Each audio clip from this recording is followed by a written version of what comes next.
Good morning. Welcome to OMC. My name is Jose Tirado. I'm the Executive Director of the Office of Emergency Management and Communications for the City of Chicago. As you all know, today is the final day of the DNC. I'm going to do a quick round of introductions before we get started.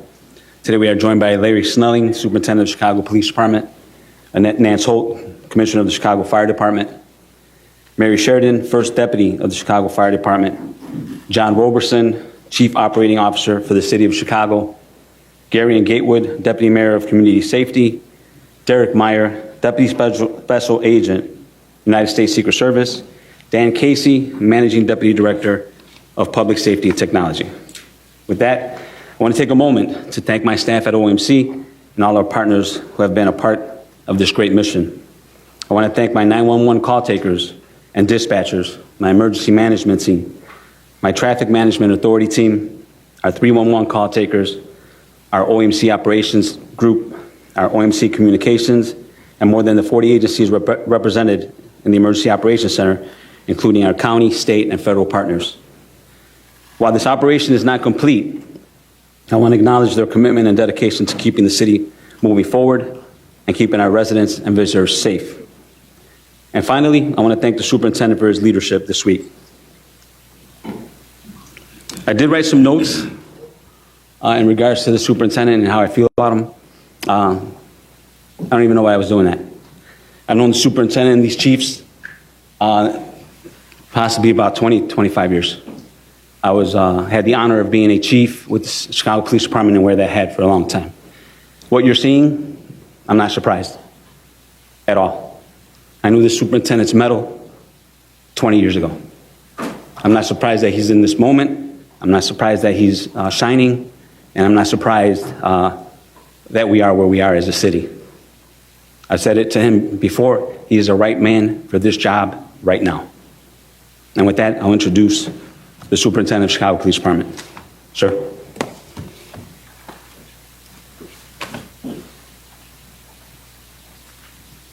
Well, thank you to Executive Director Tirado.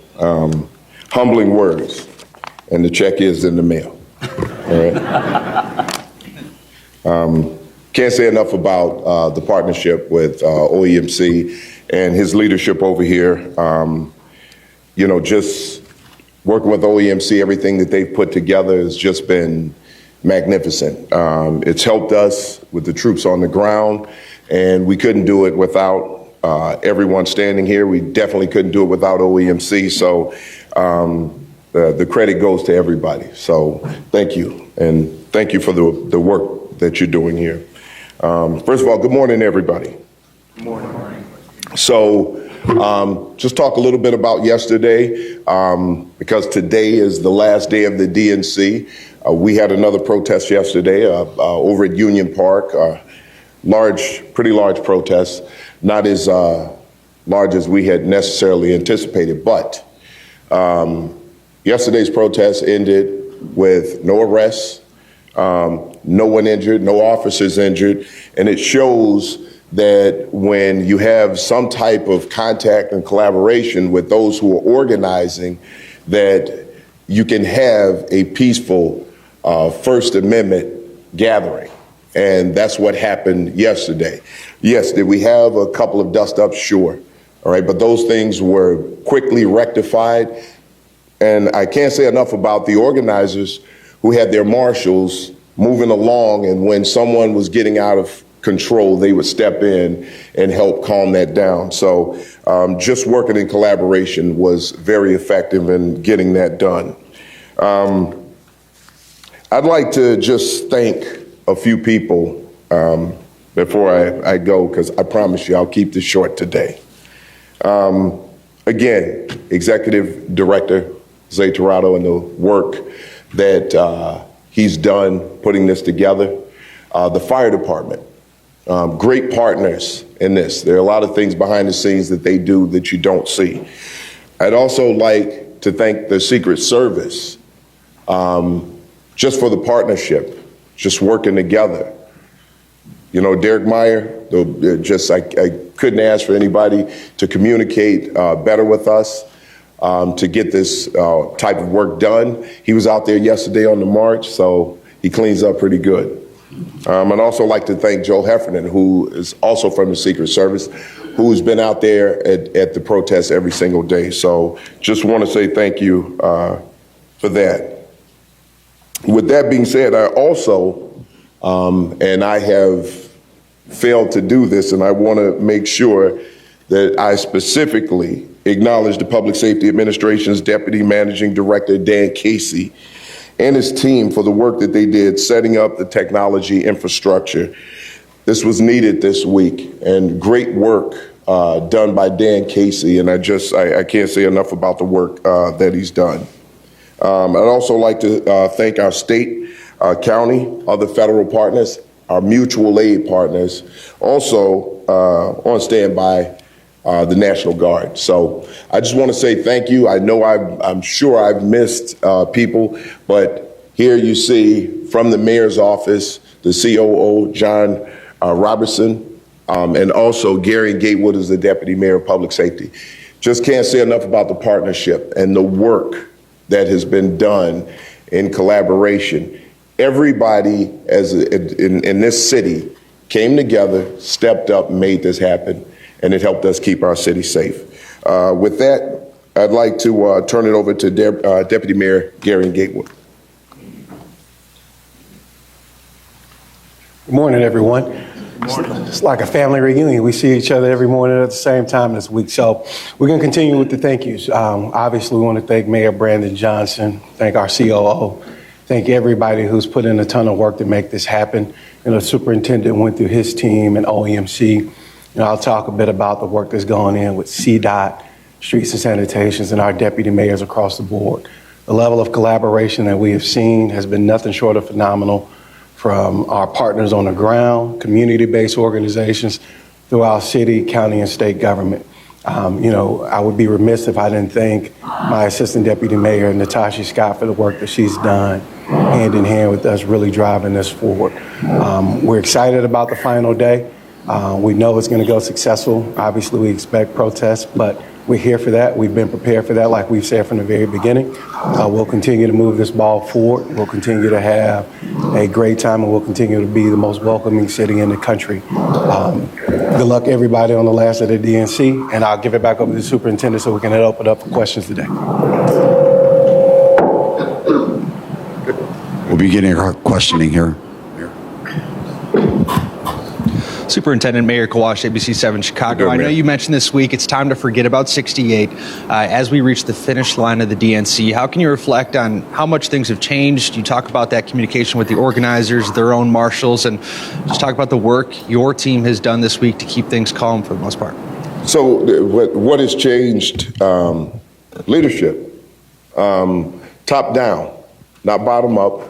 When we look at the chiefs over here, the overall incident commander, Chief Dwayne DeVries, just the phenomenal work that he's done from beginning to end. You see our Chief of Patrol, John Hine, his constant communication with organizers. He's been dealing with these protests for forever.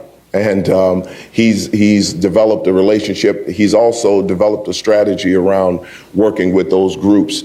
When we look at our Chief of Detectives, Antoinette City, just the planning around the coordinated multiple arrests information and just handling the arrests. Also, who has worked in lockstep with her, Chief Yolanda Talley from the Bureau of Internal Affairs, who have just done such a great job, the two of them working together to put this planning together to make sure that we're doing everything the best possible way that we can. And then Chief Angel Navalis, who's been setting up the system around so that we can get our officers deployed properly. And then getting those officers information, making sure that our officers are well, making sure that they're getting water, food while they're out there so that they're able to stay calm, right? And we know we want to make sure that cognitively they're great. So just can't say enough about the entire team up here. Good Good morning, Soup. Mac Lederman with Block Club Chicago. We saw around 3:30 p.m. yesterday in Park 578 a very small group of pro-Israel advocates in the park. I saw you out there giving officers a pep talk when it came around 5-ish o'clock. The pro-Palestinian group began to move past that gathering there at the park. There seemed to be greater restriction of access to the park at that time. When the two were passing each other, we saw many police blockading with bodies or with their bicycles. Can you explain the decision to restrict access to a park designated for First Amendment activity? Because when you don't have a permit, we have to make sure that we keep order about what you do. So that park was permitted. This was an unpermitted protest. Morning, Superintendent. Sam from the Tribune. Good morning, Sam. The week isn't over yet, but we're 3/4 of the way through. How much sleep have you gotten this week? I don't know if I add up all the hours, probably about none. So but it doesn't matter right now. We're at the end. I have that extra boost of energy just like everybody else here. And I'm not going to talk about my sleep because I guarantee you these people haven't slept much either. But we're doing the work that we need to do to make sure that we protect the city. So it's worth losing some sleep over. Roseanne Tejas from Fox 32. It may be a little early for this question, but tomorrow everything's going to be wrapped up. How long and what is the plan for dismantling the security perimeter? How will that look? I would like to say that we're going to go at it immediately, but we'll assess what's going on. And as soon as we have the green light, we'll start breaking things down and we'll make sure that everyone can start getting back to their regular sleep schedules.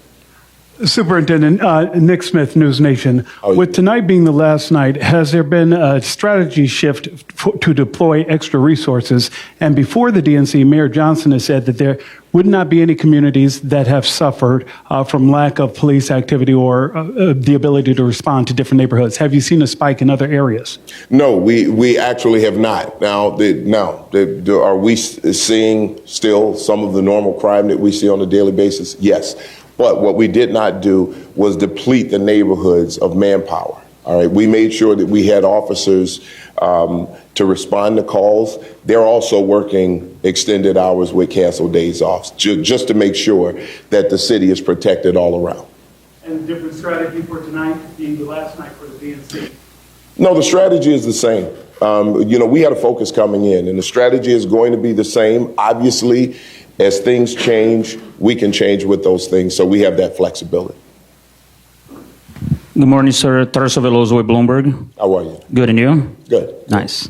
I saw another vehicle saying that a delegate was robbed at gunpoint in a West Loop. Could you talk about that for us, please?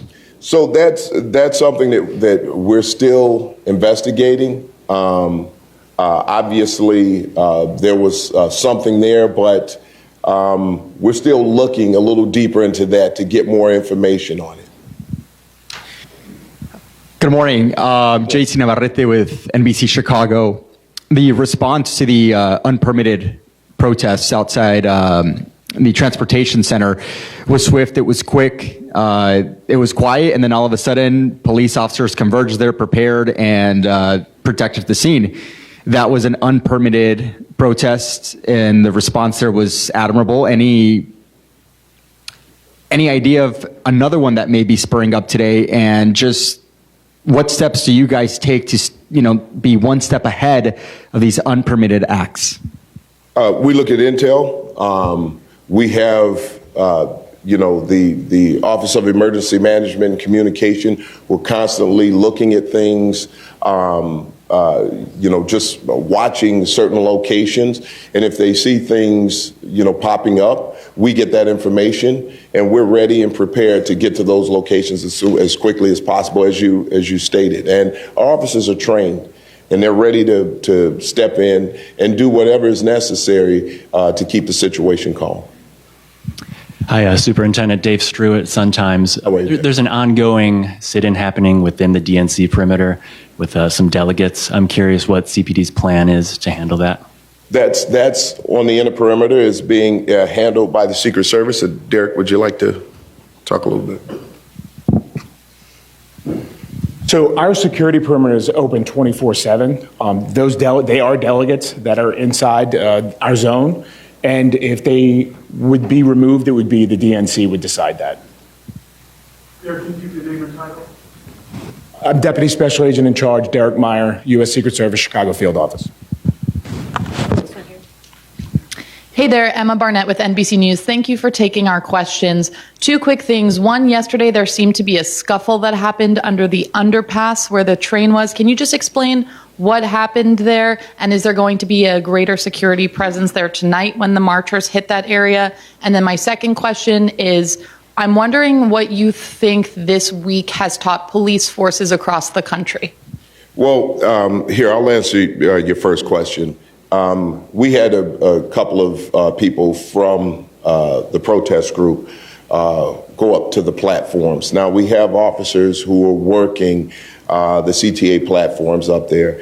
And when you have people who run up there, one individual had a huge flag, these officers, and then leaned over the fencing up there. And these officers are trying to figure out what's going on at this point. What that individual is doing. So they're immediately trying to stop someone from doing something. And this is all a part of an investigation, initial investigation. That being said, we were able to talk to the organizers. They had their marshals go in. We were able to bring that situation down, de-escalate it, and those people were released and were moved back into the march. So the marshals were very instrumental in helping us do that. Secondly, honestly, I don't know what this teaches other departments around the country because I don't want to speak for anyone else's department. But what I can say for the Chicago Police Department is what we've learned here is that preparation is everything. Two things you need for success: opportunity and preparation. We had the opportunity to respond to the Democratic National Convention, and we were prepared for it. And that preparation came through training, and our officers just worked with a level of pride that was just unbelievable. Good morning, Leah Skeen with AP. I was wondering if you're able to confirm reports about protesters showing up outside of Vice President Harris's hotel last night, and what, if anything, happened there. I don't have any information on that, but if it were something that were serious, obviously we would have that information. But there are protesters that show up everywhere, all over the city. So you're going to have that. We've seen them show up at some of the party locations. So, but it was uneventful. Good morning, Superintendent. Good morning. Julie Bosman with the New York Times. How are you, Julie? Good. Some of the pro-Palestinian protesters have said this week that they felt intimidated by CPD, that there were so many officers on the streets, that they felt it was a deliberate effort to discourage them from protesting. I wonder if you could respond to that. Yeah, well, listen, people, personal feelings, we're concerned about that, but not as concerned as we are about the safety of the city. You may have people who showed up to protest and they see all of the police because they believe that we're peaceful. I'm peaceful. I can believe that about myself, and that may be absolutely true, but that doesn't account for everyone else in that crowd who may do something to commit acts of violence or destruction of the city. So we understand how people feel at times, but we can't change our posture because we're worried about hurting individual feelings. What we want to do is get people to understand that we're out there for their safety. And I do believe that that was proven. Now, they may feel like it was intimidating because they saw so many officers, and that can be intimidating to anybody. But the way that the officers responded is proof that because they didn't stop anyone, from protesting or exercising their First Amendment rights. So it's proof that our officers were out there for protection. But I believe as we continue this type of activity and move forward, people will have a better understanding of what we're there for. Thank you, Superintendent. This is Molly with the Washington Post. How are you, Molly? Can you tell us how many total arrests of protesters there have been this week, and maybe talk a little bit about the crowd sizes, what we saw at the protests compared to what you had expected? And then also, you had talked about de-escalation, and you offered that one example. I wondered if there were other examples we might not know about that might not have made the news because police and protest marshals had de-escalated. So that's a lot there, Molly, but so here, let me just talk about a few things. We'll get you the number of arrests. But when we look at the protests, there was a difference. So when you talk about crowd size, what you saw yesterday was completely different, and there was a completely different focus from what you saw that occurred on Tuesday. The individuals who showed up on Tuesday came here strictly to commit crimes, to fight with the police and cause destruction to the city. That wasn't the focus of the group yesterday. They just wanted to be heard. And we allowed that to happen. But where we saw the possibility of violence, and not only the possibility of violence, but where violence actually occurred, our officers responded to that. And they responded to violence based on the way they were trained, based on proportionality, based on the Constitution that we all uphold. And we did the exact same thing yesterday, except yesterday, it was all First Amendment activity. Yes, there were a couple of scuffles in there, but having that relationship with the organizers from the beginning and having some level of agreement, the marshals did a great job of stepping in. And I just think that was just a recipe for success. Hi, Megan Hickey, CBS Chicago. Good morning. Good morning. How are you? Talking about that scuffle on the platform yesterday, can you talk a little bit about the role of the folks in the yellow safety vests and how they work alongside police to maybe diffuse those types of situations? Yes, and I don't like to necessarily say they work alongside police, but what they're doing is they are policing basically their own protest group. They are making sure that people stay in line. If we ask them, hey, listen, the group is getting out of control, we need to get them back in line, they'll run over and start talking to people to get them back in line. And that was very helpful to us because it reduces the risk of a confrontation between the police and protesters. So that was very helpful to us. So anytime I see a group out there who has marshals, we know for the most part, they're out there just to exercise their First Amendment rights.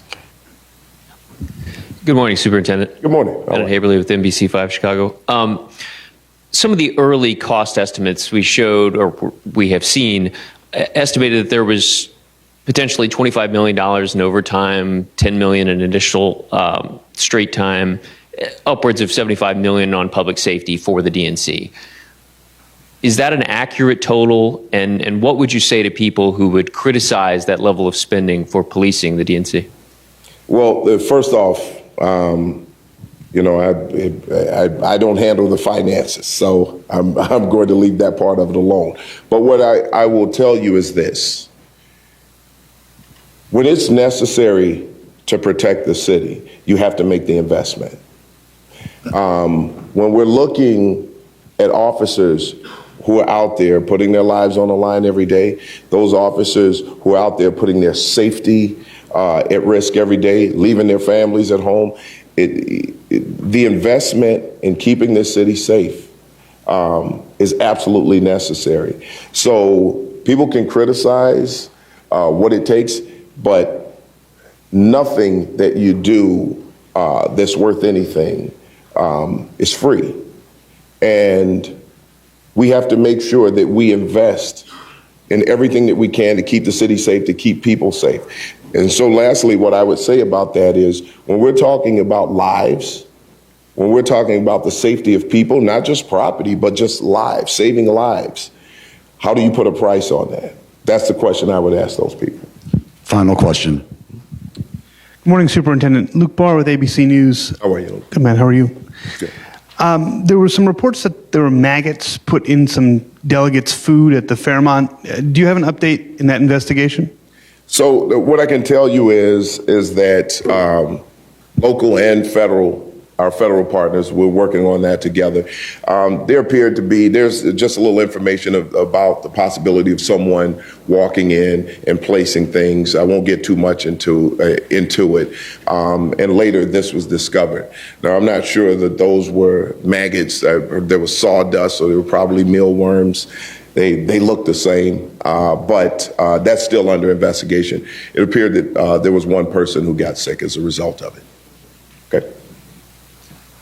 Thank you, everybody.